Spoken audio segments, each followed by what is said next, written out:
The Muppet Christmas Carol.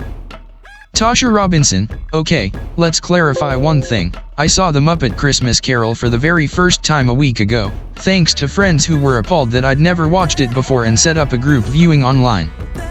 They actually found out last year at our group semi-hate watch of White Christmas, and insisted on setting up this week's screening nearly a year in advance. That's dedication. Mostly what this means is that I'm not coming into this conversation with any long-standing nostalgia for the movie, or any internal meter about what constitutes the right version. It doesn't feel weird and out of place to my ears the way, say, the Lost Wizard of Oz musical number, The Jitterbug, did when the preservationists first found and released the footage. You're much more of a Muppet Christmas Carol vet than I am, Susanna. Did that affect your opinion here? Susanna Polo. Oh, to the contrary. Though it was cut from the theatrical version, When Love Is Gone was included haphazardly in home video versions. All the copies my family happened to own, from VHS to modern day, included the scene. It's always been there for me. And yet, I think it's I think it's the weakest part of the film. But how did it hit you, fresh to the glory of Muppet Christmas Carol? Tasha, as an essential part of the story, honestly.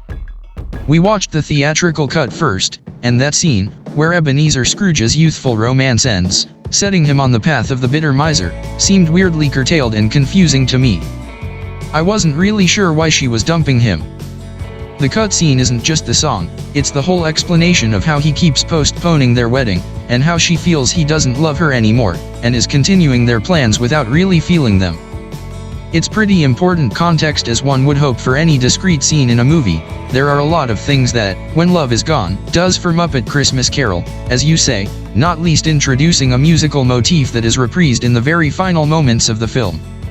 If nothing else, it should be included in any release of the movie for the sake of preservation. These are things I believe wholeheartedly.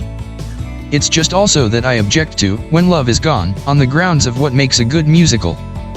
The song itself isn't all that good, is performed stiffly, and is staged uncreatively, but more than that. It takes the viewer on an overlong detour with a character we barely know and who is about to leave the narrative entirely, marking it as a real outlier in a field of absolute banger musical sequences. Tasha, it's only a few minutes.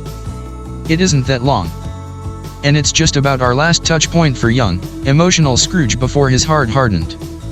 So he's the focus here, not his minimally developed love interest. But for the most part, I'll concede that you're on the nose correct here, and that this is a pretty flawed scene, largely because we have no idea who Belle really is. Apart from being played by singing stage star Meredith Braun. So the sudden focus on her emotional pain does feel pretty odd, especially when she pieces out forever immediately afterward.